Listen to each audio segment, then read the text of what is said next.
নমস্কার বন্ধুরা, আমার চ্যানেলে আপনাদের সকলকে স্বাগত। আর আজ আমি নিয়ে এসেছি মুগ ডাল আর আলু দিয়ে একটি দুর্দান্ত স্বাদের নিরামিষ রেসিপি। বাড়িতে মাছ, মাংস, ডিম কিছুই না থাকলে আর একটু অন্য ধরনের কিছু খেতে ইচ্ছে হলে বানিয়ে নিতে পারেন এই রেসিপি। আর খেতেও একদম দারুণ লাগে। তাহলে চলুন দেরি না করে রেসিপিটি ঝটপট শুরু করা যাক। তো প্রথমেই আমি এখানে দুটো কাঁচা আলুর খোসা ছাড়িয়ে ভালোভাবে ধুয়ে নিয়েছি।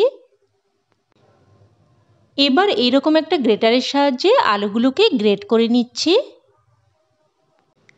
তবে আপনারা চাইলে আলুগুলোকে একদম সরু সরু পাতলা পাতলা করে কেটেও নিতে পারেন। তবে এইভাবে গ্রেট করে নিলে খুব তাড়াতাড়ি হয়ে যাবে। তো দুটো আলুকেই আমি গ্রেট করে নিয়েছি। আর আলু কাটার সাথে সাথে কালো হয়ে যায়, তো তার জন্য আমি একটা পাত্রের মধ্যে জল নিয়েছি আর জলের মধ্যে এই গ্রেট করে রাখা আলুগুলো দিয়ে দিচ্ছি। এবার এটাকে এক সাইডে রেখে দিচ্ছি। আর এখানে নিয়েছি ভেজানো মুগ ডাল। 1 কাপ মুগ ডালকে 2 ঘন্টা মতো ভিজিয়ে রেখেছিলাম। আর দেখুন ডাল কিন্তু এখন একদম ভিজে গেছে। তবে ডালটাকে যদি ঈষদুষ্ণ গরম জলে ভিজিয়ে রাখেন তাহলে ডাল কিন্তু 1 ঘন্টার মধ্যেই সুন্দরভাবে ভিজে যাবে। এবার ডালটাকে একটা মিক্সিং জারের মধ্যে নিয়ে নিচ্ছি। দিয়ে দিচ্ছি এবার দুটো কাঁচা লঙ্কা আর দিয়ে দিচ্ছি কিছু ধনেপাতার ডাঁটা। এতে করে ফ্লেভারটা খুবই সুন্দর আসবে। আর ঝালটা আপনারা আপনাদের স্বাদ মতো দিয়ে দেবেন। তো সব কিছুকে ভালোভাবে পেস্ট করে নিয়েছি। এবার এই ডালের পেস্টটাকে একটা পাত্রের মধ্যে নিয়ে নিচ্ছি।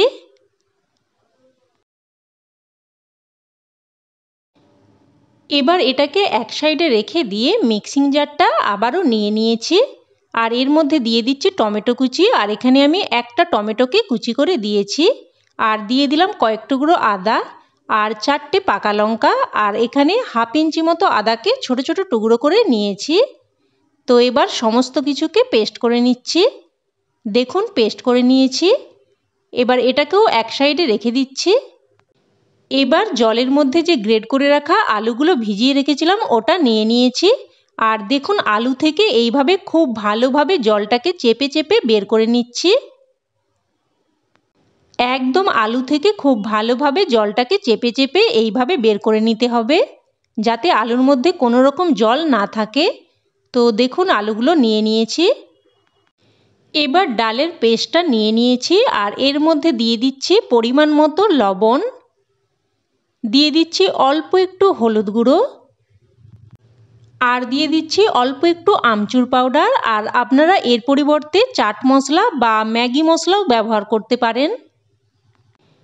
এবার সব কিছু খুব ভালোভাবে মিশিয়ে নিচ্ছি। আর এই সময় দিয়ে দিচ্ছি অল্প একটু চিনি। একটু চিনি দিয়ে দিলে স্বাদটা খুবই সুন্দর আসে। তবে আপনারা যদি দিতে না চান তাহলে এটা স্কিপও করতে পারেন। এবার সমস্ত কিছুকে এইভাবে খুব ভালোভাবে ফেটিয়ে নিতে হবে। ভালোভাবে ফেটিয়ে নিলে ডালের বড়াগুলো বাইরে থেকে হবে ক্রিস্পি আর ভেতর থেকে হবে একদম সফট। এবার এর মধ্যে গ্রেট করে রাখা আলুগুলো দিয়ে দিচ্ছি। এবার হাতের সাহায্যে ভালোভাবে মেখে নিচ্ছি। আর এই আলুগুলো দেওয়ার কারণে ডালের বড়াগুলো ভেতর থেকে একদম ফাঁপা হবে। এতে করে গ্রেভিটা খুব ভালোভাবে ঢুকবে আর খেতে খুবই টেস্টি হবে।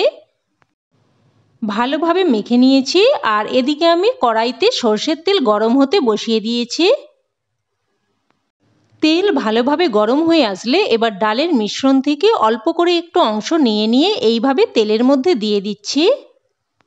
আর কড়াইতে একেবারে যতগুলো ধরে ততগুলোই আমি দিয়ে ভেজে নেব, সবগুলো একেবারে ভাজবো না। এবার এগুলোকে ঝটপট করে মিডিয়াম টু হাই ফ্লেমে উল্টে পাল্টে লাল করে ভেজে নিতে হবে। এতে করে বড়াগুলো একদম কম তেল টানবে আর একদম মুচমুচে হবে। দেখুন এগুলোকে উল্টে পাল্টে লাল করে ভেজে নিয়েছি। এবার এগুলোকে উঠিয়ে রাখছি।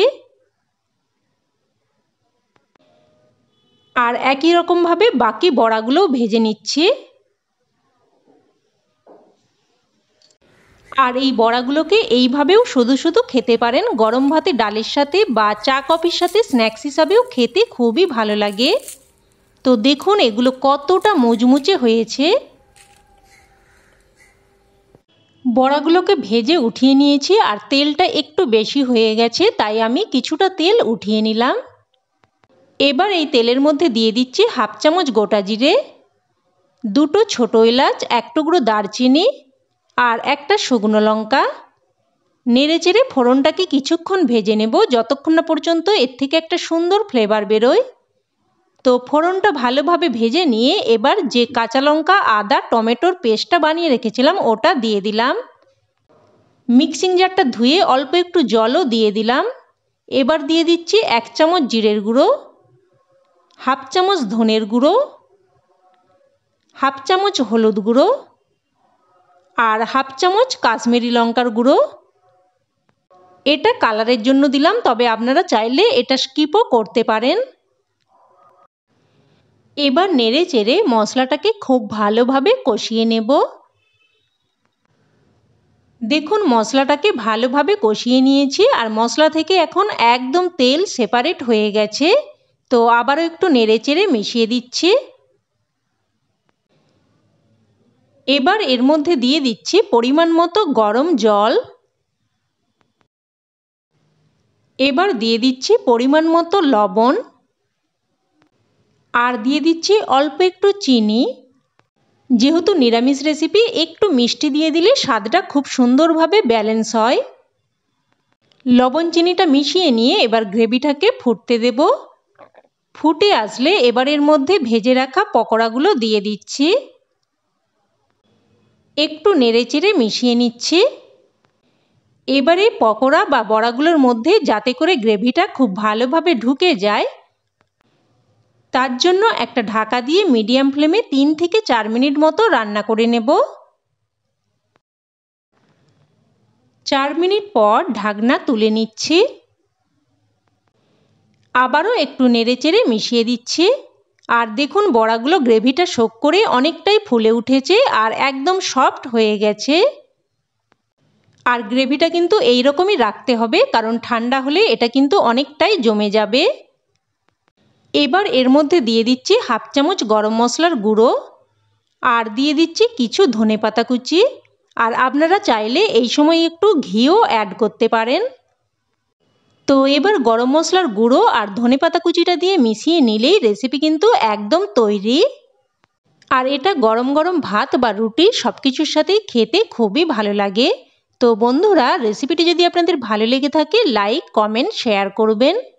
আর চ্যানেলের নতুন বন্ধু হয়ে থাকলে চ্যানেলটি সাবস্ক্রাইব করে সাথে থাকার অনুরোধ রইল। তো আজ তাহলে এই অবধি, আবার অন্য কোনো রেসিপিতে দেখা হচ্ছে। ততক্ষণে সকলে ভালো থাকবেন, সুস্থ থাকবেন। ধন্যবাদ।